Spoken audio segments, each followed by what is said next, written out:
C++ के lecture number 9 में आपका स्वागत है। इस वीडियो लेक्चर में हम लोग मैथमेटिकल एक्सप्रेशन पर डिस्कशन करेंगे। डेटा टाइप पर डिस्कशन पहले हमने किया है। डेटा टाइप के बाद जो भी ऑपरेशन हम परफॉर्म करते हैं, निश्चित रूप से उसके लिए हमें एक्सप्रेशन लिखने की ज़रूरत है। तो एक्सप्रेशन का मतलब क्या है? देखिए, और एक्सप्रेशन में वो सारे कांस्टेंट, वेरिएबल, ऑपरेटर सब कुछ इंक्लूड किए जाएंगे। इसको अगर डिफाइन किया है तो combination of operator, constant and variable arranged as per the rules of language. हमारे C++ लैंग्वेज में जो रूल्स है उस रूल को फॉलो करते हुए अगर एक्सप्रेशन लिखा जाए तो लैंग्वेज में आसानी से मैनिपुलेट किया जा सकता है, डेटा का इंफॉर्मेशन को प्रोसेस किया जा सकता है। और इन्हीं एक्सप्रेशन में अगर कुछ गड़बड़ होती है तो एरर आते हैं प्रोग्राम में। प्रोग्राम में ज़्यादातर एरर इस एक्सप्रेशन में हुई छोटी छोटी गलतियों पर ध्यान नहीं देने के कारण होता है, या उनको समझ पाने में बच्चों को दिक्कत होती है। और एक्सप्रेशन को अगर नहीं समझा जाए तो स्वाभाविक है कि उनको प्रोग्राम लिखने में प्रॉब्लम होगी। इसलिए छोटे छोटे एक्सप्रेशन का कलेक्शन हमने यहाँ पर बनाया है। जितने टाइप के संभव है C++ लैंग्वेज में, उनको हमने समराइज करने की कोशिश की है सिंगल लेक्चर में, ताकि आप इसको समझ लें और प्रोग्रामिंग में इसको ठीक तरह से हैंडल किया जा सके। तो इस अगर हम बात करें तो जनरली 7 डिफरेंट टाइप के एक्सप्रेशन यूज किए जाते हैं। सबसे पहले कांस्टेंट एक्सप्रेशन। कांस्टेंट एक्सप्रेशन में कांस्टेंट वैल्यू आप जानते हैं, हमारे पास जो डेटा टाइप है सबके लिए कांस्टेंट वैल्यू उपलब्ध है। Integer constant, floating point constant और कैरेक्टर कांस्टेंट। अगर हम लिखें 15 इंटीजर कांस्टेंट है, 15.0 लिख दें तो फ्लोटिंग पॉइंट कांस्टेंट है। और यदि हम ए या फिर हम सिंगल कोट में कर दें तो इस कांस्टेंट को हम लोग बोलते हैं कैरेक्टर कांस्टेंट। कैरेक्टर कांस्टेंट में सिंगल कैरेक्टर हो सकता है, लेकिन और उसके साथ शर्त है कि वो सिंगल कोट में होने चाहिए। तो ये सारे कांस्टेंट हैं। लेकिन कांस्टेंट एक्सप्रेशन क्या है? तो कई बार एक्सप्रेशन में भी हम कांस्टेंट कर सकते हैं। अगर हम चाहें तो 15+12 भी एक्सप्रेशन दिया जा सकता है आउटपुट के लिए। अगर हम ऐसा लिखते हैं Cout 15+12, तो इस एक्सप्रेशन को भी इवैल्यूएट किया जा सकता है। यहाँ पर कोई समस्या नहीं होगी। C++ इतना पावरफुल लैंग्वेज है कि इस एक्सप्रेशन को भी सपोर्ट करता है। आप इस तरह से एक्सप्रेशन दे सकते हैं, जिसको हम लोग बोलते हैं कांस्टेंट एक्सप्रेशन। इसमें कांस्टेंट वैल्यू हमने ऑपरेशन के लिए दिया है, वो कोई भी कांस्टेंट हो सकते हैं। इसके बाद इंटीग्रल एक्सप्रेशन। इंटीग्रल एक्सप्रेशन में दो तरह की बातें होती हैं। जैसे mn कोई इंटीजर वेरिएबल है मान लेते हैं, तो वेरिएबल और प्लस कांस्टेंट को भी ऑपरेटर के साथ ऐड किया जा सकता है। जैसे दो वेरिएबल के साथ हमने m इंटू n माइनस 2, तो ये भी वैलिड एक्सप्रेशन है। C++ में ऐसा कर सकते हैं आप, प्रोग्राम के दौरान ऐसा लिखा जा सकता है। इसमें घबराने की कोई ज़रूरत नहीं है। कई बार टाइप कन्वर्सन की भी बात होती है। टाइप कन्वर्सन क्या है कि हम एक्सप्लिसिटली टाइप कन्वर्ट करें। ये डेटा 2.0 क्या फ्लोट है, लेकिन यदि हम चाहते हैं कि 5 के साथ 5 इंटीजर वैल्यू है और इसको इंटीजर में कन्वर्ट करके हम रिज़ल्ट प्रोड्यूस करना चाहें, तो टाइप कन्वर्सन भी एक्सप्रेशन में शामिल है। आप इस फ्लोट वैल्यू को इंट में कन्वर्ट करके 5+2 रिजल्ट हो जाएगा हमारा 7। तो यदि डेटा टाइप दूसरा है, एक्सप्रेशन में हम चाहते हैं कि डेटा टाइप को कन्वर्ट किया जाए, तो टाइप कास्ट किया जाए। टाइप कास्टिंग कहने का मतलब है कि टेम्पोरली उस वैल्यू को, जो फ्लोटिंग पॉइंट वैल्यू है, उसके इंटीजर पार्ट को हम अपने एक्सप्रेशन में इस्तेमाल करना चाहते हैं। ऐसा हम कर सकते हैं। तो इंटीग्रल एक्सप्रेशन को भी आप समझ गया। Float expression, floating point value मान लेते हैं। यहाँ पर हम लिखें x + 3/5, अगर मान लेते हैं x हमारा इंटीजर वैल्यू है, लेकिन ये ऑपरेशन तो निश्चित रूप से 3/5 रिजल्ट फ्लोट आने वाला है, तो इसको भी ऑटोमेटिक वो एडजस्ट कर लेता है। इसमें आपको परेशान होने की ज़रूरत नहीं है। सी में इसमें प्रॉब्लम आएगी, लेकिन यहाँ कोई प्रॉब्लम नहीं है। फ्लोट एक्सप्रेशन इस तरह से भी आप आसानी से लिख सकते हैं अपने प्रोग्रामिंग में, तो इसको भी ध्यान में रखा जा सकता है। पॉइंटर एक्सप्रेशन मतलब पॉइंटर ऑपरेशन को भी आप समझ सकते हैं। पॉइंटर और ऑपरेशन नॉर्मल ऑपरेशन से थोड़ा अलग होता है। अरिथमेटिक ऑपरेटर नहीं यहाँ इस्तेमाल किया जाता है। पॉइंटर वेरिएबल किसी न किसी एड्रेस को पॉइंट करता है, और जिस टाइप का पॉइंटर वेरिएबल होगा उस तरह के एड्रेस को कंटेन करता है। ये तो आप जानते ही हैं।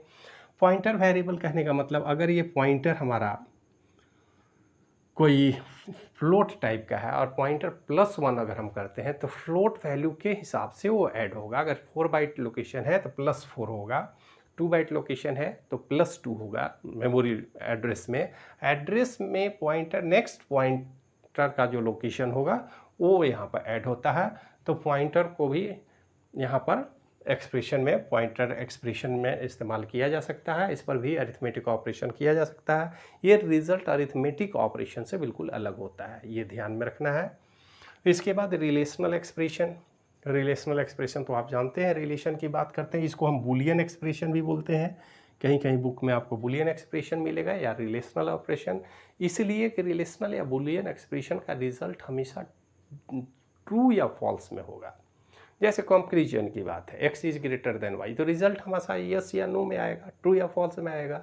तो इसलिए इसको बूलियन एक्सप्रेशन भी बोला जाता है। यहाँ पर जैसे x इज लेस देन और इक्वल टू y, ये क्या है, लेस देन और इक्वल टू।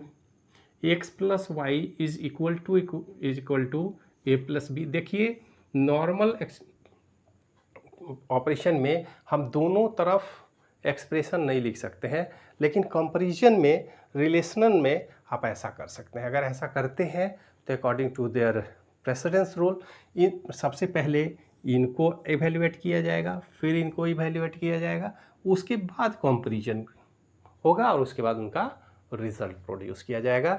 जो सी में वैलिड है आप ऐसा भी कर सकते हैं। इसके बाद लॉजिकल एक्सप्रेशन। लॉजिकल एक्सप्रेशन हम जानते हैं कि दो यहाँ पर कंपैरेटिव स्टेटमेंट है, उनके बीच लॉजिकल एंड की बात है। मतलब a is greater than b, इसका रिजल्ट मान लेते हैं ट्रू या फॉल्स होगा, या 0 या 1 आप कर सकते हैं। तो ये ट्रू है। इसके बाद अगर ये भी ट्रू होगा तब इसका फाइनल रिजल्ट होगा ट्रू। मतलब लॉजिकल एंड और एक्सऑर ऑपरेशन, उसका ट्रूथ टेबल आपको पता होना चाहिए, उसके आधार पर इनका रिजल्ट जनरेट किया जाएगा और ये वैलिड एक्सप्रेशन है। इस तरह से आप प्रोग्राम में लिख सकते हैं। तो लॉजिकल एक्सप्रेशन का भी इस्तेमाल कर सकते हैं। इसके बाद बीटवाइज एक्सप्रेशन। बीटवाइज एक्सप्रेशन स्पेशल टाइप का एक्सप्रेशन है। इसमें क्या होता है, आप देखिए इंजर्शन और एक्सट्रैक्शन की बात हम नहीं कर रहे हैं यहाँ पर। एक्सट्रैक्शन 3 का जो कॉन्सेप्ट है उससे अलग ये शिफ्ट ऑपरेशन है। x shift to 3 bit, shift 3 bit position left. अगर ये ऑपरेटर है तो ये लेफ्ट शिफ्टिंग को दिखाता है और ये राइट शिफ्ट को दिखाता है। तो लेफ्ट या राइट शिफ्ट आप कर सकते हैं डेटा को, और लेफ्ट या राइट शिफ्ट करने के लिए इस ऑपरेटर का इस्तेमाल हम करते हैं, जिसको हम लोग बोलते हैं बिटवाइज ऑपरेटर। मतलब किसी डेटा को आप जितना बिट चाहे शिफ्ट कर सकते हैं, और खास करके आउटपुट को फॉर्मेट करने में इसका विशेष योगदान है, वैसा हम करते हैं यहाँ। तो यहाँ शिफ्ट ऑपरेशन भी काम करता है बिटवाइज एक्सप्रेशन में। और कुछ स्पेशल असाइनमेंट ऑपरेटर एक्सप्रेशन भी उपलब्ध है, जैसे चेन असाइनमेंट। चेन असाइनमेंट मतलब x equal to Y equal to 10। इसका मतलब क्या हुआ, हम ऐसा नहीं लिखे x equal to 10 Y equal to 10, इसको हमने कंप्रेस कर दिया, और ये भी वैलिड स्टेटमेंट है। आप इस तरह से वैल्यू को असाइन कर सकते हैं। तो ऐसा किया जा सकता है। Embedded assignment, x equal to Y plus 50 plus 10। इसका मतलब क्या हुआ, जरा सा इसको समझ लिया जाए। x इक्वल टू, सबसे पहले तो हम बोल रहे हैं y इक्वल टू 50 और प्लस 10। इसका मतलब है कि y इक्वल टू 50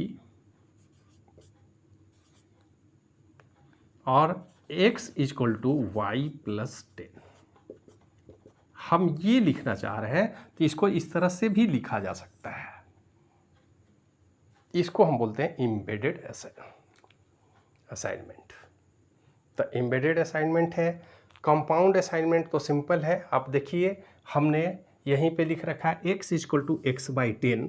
इसको आप इस तरह से कंपाउंड स्टेटमेंट में x प्लस इक्वल टू मतलब दो ऑपरेटर एक साथ लिखे जा सकते हैं। इनका मीनिंग है x equal to X plus 10।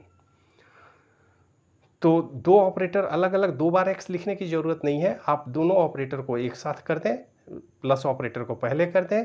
x plus equal to 10 का मीनिंग हो गया x equal to X plus 10। x का नया वैल्यू 10 ऐड करके जनरेट किया जाएगा। तो ये जो एक्सप्रेशन हमने आपको बताए हैं, इस तरह के एक्सप्रेशन लिखे जा सकते हैं और यही मैथमेटिकल रूल है इनका एक्सप्रेशन लिखने का C++ में। तो इसको आप ध्यान में रखेंगे। और ये सारे ऑपरेशन जो इफ़ेक्टिव है, अप्लाइड है और C++ के लैंग्वेज के प्रोग्रामिंग में वैलिड है। इसमें किसी तरह की गड़बड़ी ना हो। अगर गड़बड़ी करेंगे तो प्रोग्राम में एरर आएगा और प्रोग्राम लिखने में आपको समस्या होगी। तो इस तरह लेक्चर को ध्यान में रखेंगे। इसको एक दो बार देखेंगे तो हमको लगता है आसानी से याद हो जाएगा। प्रोग्राम आप 2-4 बनाएंगे तो आप आसानी से इसको अंडरस्टैंड कर पाएंगे। और इसमें हमको लगता है कि छोटे मोटे जो एरर होते हैं जनरली न्यू बच्चों के साथ, वो एरर अपने आप धीरे धीरे कम हो जाएंगे। आप आसानी से एक अच्छा प्रोग्रामर बन सकते हैं। तो आज के लेक्चर में इतना ही। मिलते हैं नेक्स्ट वीडियो लेक्चर में। तब तक के लिए धन्यवाद।